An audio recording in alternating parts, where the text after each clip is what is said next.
January 15th, 2026. While the rest of the world stayed connected 24/7, a nation of 48 million people suddenly went dark. No Facebook, no WhatsApp, no way to share photos, videos, or even make mobile calls. The reason they were holding a presidential election. 2 days later, the United Nations made a statement that shook the international community. This is not a free and fair election. This is systematic repression. And for the first time in recent history, the UN Office of the High Commissioner for Human Rights issued a direct, unambiguous demand. Release Bobi Wine immediately and unconditionally. Who is Bobi Wine? Why did the UN have to intervene so forcefully? And what happened in Uganda during those terrifying days of January 2026 that forced the international community to speak out? To understand this story, we need to go back to a country that has lived under the shadow of one man for nearly 40 years, Yoweri Museveni. That name has been synonymous with Uganda since 1986. When he seized power after a civil war, he was hailed as part of Africa's new generation of leaders, young, dynamic, promising stability and development. Nearly 40 years later, Museveni is still there. He's 81 years old. And the election on January 15th, 2026 marked his 7th run for the presidency. How can one person hold power for that long?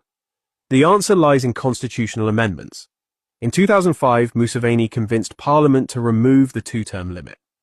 In 2017, when he approached the constitutional age limit of 75, he amended the constitution again to eliminate age restrictions. Here's the most shocking statistic: 70% of Uganda's population is under 35 years old. That means the majority of Ugandans have been born and raised knowing only one president. They've never witnessed a peaceful transfer of power. They don't know what Uganda looks like without Museveni. And it's this young generation that's hungry for change. They see that hope in a young man who transitioned from music to politics and became a symbol of possibility. That man is Robert Kyagulanyi Ssentamu, but the whole nation knows him by his stage name, Bobi Wine. Bobi Wine, 43 years old, isn't your typical politician. He was born and raised in Kamwokya, a poor ghetto on the outskirts of Kampala. His music reflected the hard lives of the poor, social injustice, and dreams of a better Uganda. His fans called him the Ghetto President, a title that carried deep meaning in Uganda. To be from the ghetto wasn't just about poverty. It meant representing the forgotten, the voiceless, the millions living on the margins. Being their president meant giving them hope that one of their own could rise up and fight for them. His songs became anthems for a generation that felt left behind by a government that had been in power since before they were born. In 2017, Bobi Wine entered politics by running for and winning a seat in Parliament. From there, he quickly became the voice of Uganda's youth. In 2021, he ran for president for the first time. Though he lost with 35% compared to Museveni's 58%, he proved himself to be the most serious challenge Museveni had ever faced. And that's precisely why he became the target of a brutal campaign of repression. If you think campaign season is when candidates freely campaign and persuade voters in Uganda during 2025 to 2026, that's a completely different story. On September 3rd, 2024, during a campaign event in Bulindo, Bobi Wine was shot in the leg with a tear gas canister fired at close range by security forces. Images of him falling, blood streaming down his leg, spread across international social media. The Ugandan government later called it an unfortunate accident. But that was just the beginning. From December 2025, when the official campaign period began, Bobi Wine's rallies were continuously disrupted. In Kawempe, police used tear gas to disperse crowds.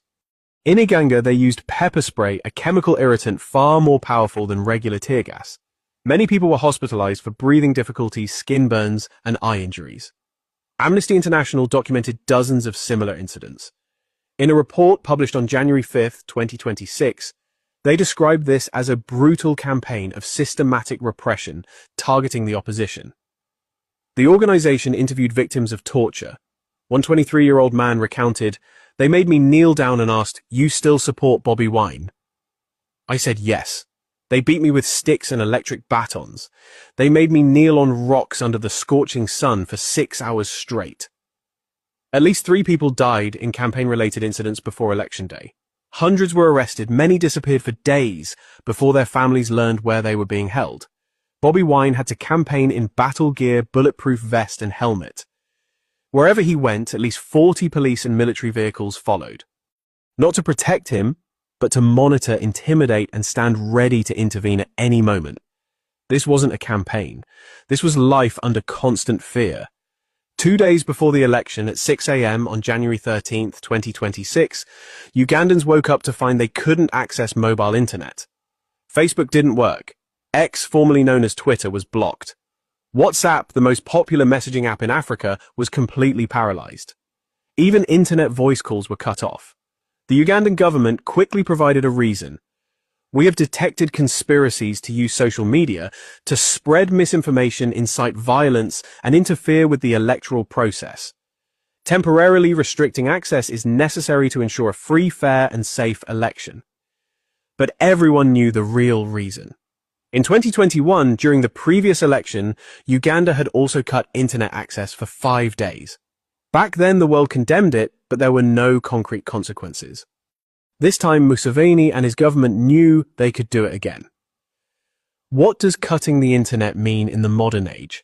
It means people can't share images or videos of what's happening at polling stations. Independent journalists can't transmit real-time news. International election observers struggle to communicate and coordinate. And most importantly, the opposition has no way to mobilize supporters, no way to respond quickly to ongoing violations. In the darkness of information, anything can happen without anyone knowing. Bobi Wine posted on X one of his last posts before social media was completely blocked. They've cut our internet. They want us to vote in darkness. But we will not be silenced. We will fight by every peaceful means. As dawn broke over Kampala's hills on January 15, 2026, more than 21.6 million registered Ugandan voters prepared to head to polling stations. On the streets of the capital, the air felt unnaturally quiet. No honking cars, like every other day. No sounds from the cafes where people usually gathered. Just the heavy footsteps of people leaving home early and the rumble of armored vehicles from security forces patrolling the main roads. In opposition strongholds like Kamwokya, Bobi Wine's hometown, long lines formed as early as 5 a.m. People didn't talk much. They stood silently, occasionally glancing at the police vehicles parked nearby. One woman whispered, "We came early because we're afraid they'll try to stop us from voting." In 2021, they did just that. But from the very first hours, everything descended into chaos. At Nakawa Primary School, a major polling station in eastern Kampala with over 3,000 registered voters, the biometric verification machines refused to start. Election officials hurriedly called to report the malfunction, but they only received vague responses. "We're working on it, please wait." 1 hour passed, 2 hours, 3 hours. Hundreds of people stood waiting in the scorching heat. Some brought water bottles, some elderly people had to sit on the ground from exhaustion. But no one left. They knew that if they left, they might lose their chance to vote. Among those waiting was Sarah, a 22-year-old university student studying journalism. She arrived at 6 a.m., her first time voting in a presidential election. She wore her school's purple t-shirt and carried a notebook, planning to document her first voting experience for a class project. By noon, she was still standing in the same spot. The sun beat down mercilessly. An older woman next to her fainted from the heat. Sarah helped her to the shade, shared her water. By 2 p.m., officials announced the machines still weren't working. By 4 p.m., Sarah had to leave. She had a job interview she couldn't miss. She walked away, tears streaming down her face. "I waited 8 hours, she said to no one in particular. 8 hours to exercise my right, and I couldn't even do that. Behind her, hundreds still waited, hoping against hope they'd get their chance to vote. Finally, around 11 a.m.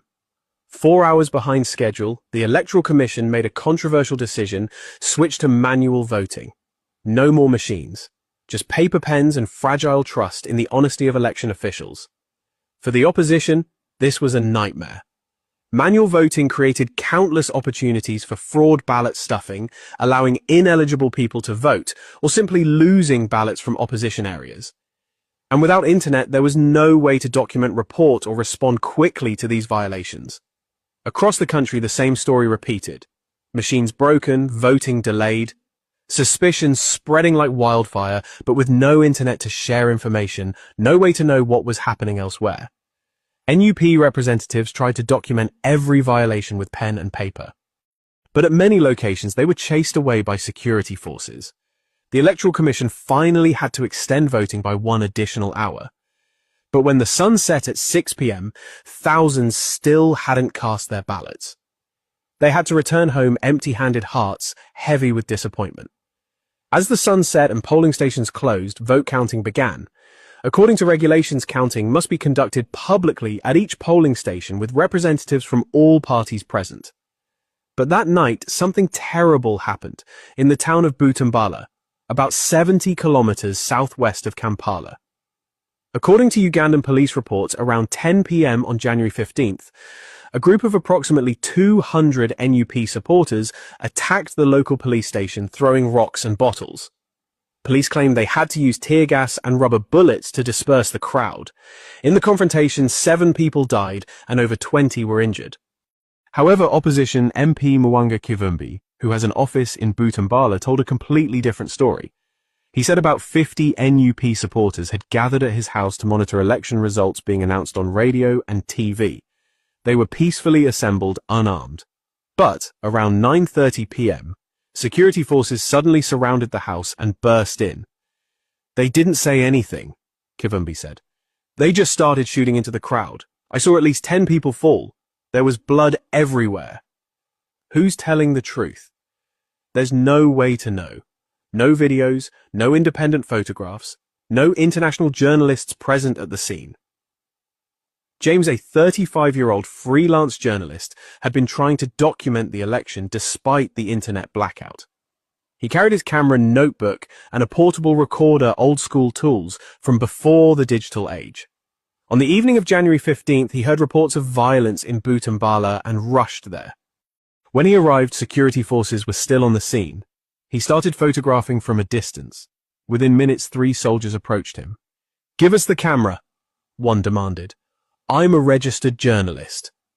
James protested, showing his press card. They didn't care.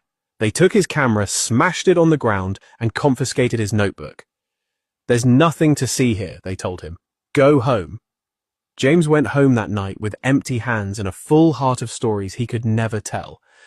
This is the danger of cutting internet during elections. Truth gets buried. Violence can happen without independent witnesses, and the government can control entirely what story gets told. Early morning on January 16th, just hours after polling stations closed and preliminary results began to be announced, Bobi Wine posted a brief message on X via VPN, one of the last posts he could send before losing contact completely. "My home is currently surrounded by military and police. No one is allowed in or out. I don't know what they intend to do, but I will not be silenced." The NUP party quickly released more details. Security forces had jumped over the fence and invaded the compound of Bobi Wine's home in Magere on the outskirts of Kampala. They cut the electricity. They blocked all entrances and exits. Family members, including Bobi Wine's wife Barbie Itungo Kyagulanyi, and their children were not allowed to leave the house. A witness living nearby told reporters via landline that they saw a military helicopter land in Bobi Wine's compound around 8 a.m. Then the helicopter took off and flew away. The NUP party declared that Bobi Wine had been kidnapped and taken away on that helicopter. The Ugandan military quickly denied it. Military spokesperson Felix Kulayigye called it baseless rumors aimed at creating public panic. He said, "Bobi Wine has not been arrested. He is at home. We are simply providing security for him because he is an important public figure."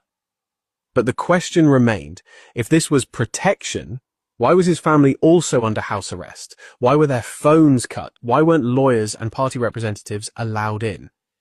For the next 24 hours, no one knew where Bobi Wine was or what condition he was in. Human rights activists internationally called this enforced disappearance a serious violation of international human rights law. Then, on the afternoon of January 17th, Bobi Wine suddenly appeared on social media via VPN. He posted a short video filmed on his mobile phone, his face exhausted and voice hoarse. "I have escaped. I can't share details because it would endanger the people who helped me. But I want everyone to know, my wife Barbie. My children and other family members are still under house arrest. They are not allowed to leave. Security forces are still surrounding the compound." He continued, voice resolute. "I do not accept the results of this election. This was a fraudulent election conducted in darkness with violence and threats. Museveni did not win this election. He stole it, and we will not be silent in the face of this injustice." That same day, the Ugandan Electoral Commission announced official results. Yoweri Museveni won with 71.65% of the vote. Bobi Wine came second with 24.72%. 71.65%, an unbelievable number in the context of an election conducted without internet, with widespread technical failures, with violence and opposition repression. A number that almost no one outside Uganda believed. The international community's response came swiftly and with unprecedented force. And leading the charge was the United Nations. Even before the election took place, the UN Office of the High Commissioner for Human Rights had expressed deep concern about the situation in Uganda. In a statement on January 10th, they warned that the election was taking place in an environment marked by widespread repression and intimidation of the opposition, civil society, and independent media. The UN emphasized the Ugandan government is using the law as a tool to restrict democratic space. Laws on public order and national security are being applied arbitrarily to prevent freedom of assembly and freedom of expression. And most importantly, the UN had warned in advance about the risk of internet shutdown. Open access to information and media is key to a free and fair election. Any restrictions on the internet or social media in the electoral context would be a serious violation of the right to freedom of expression and the right to information. On January 13th, when Uganda proceeded to cut mobile internet nationwide, the UN's response was immediate and uncompromising. UN High Commissioner for Human Rights Volker Turk issued a statement. "The internet shutdown in Uganda is a blatant violation of the right to freedom of expression and the right to access information. This is not the first time we've witnessed this, but that doesn't make it any more acceptable. In fact, the repetition of this action shows a systematic contempt for citizens' fundamental rights."